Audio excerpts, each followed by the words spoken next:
Sania army public school के बच्चों को खराज अकीदत पेश करते हुए ह्यूमन राइट्स प्रोटेक्शन के सदर इरम सलीम ने बताया।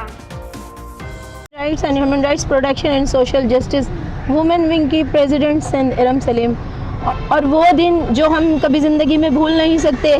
सानिया पेशावर, जो वो मासूम बच्चे, हमारे मुल्क का असासा जो हमसे छूट गए और हमसे बिछड़ गए, वो बच्चे जिनके लिए हम आज भी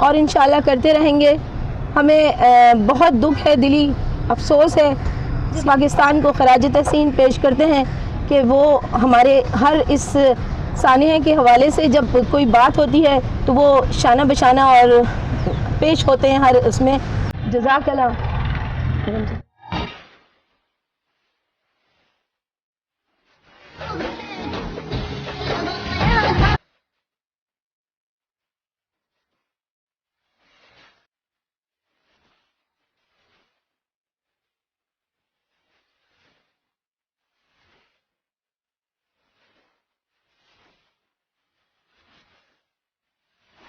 ईस्टर्न रॉयल रेजिडेंसी गुलिस्तान जौहर के सबसे वीवीआईपी ब्लॉक 1 समामा शॉपिंग सेंटर और कॉन्टिनेंटल बेकरी के वस्त में तमाम मुताल्लिका इदारों से मंजूर शुदा आसान माहाना के साथ 5 कमरों के पूरा साइज अपार्टमेंट और showroom, rooftop garden, secured entrance, basement car parking, खूबसूरत एंट्रेंस लॉबी। बुकिंग और तफसीलात के लिए राब्ता करें 0311 699 676।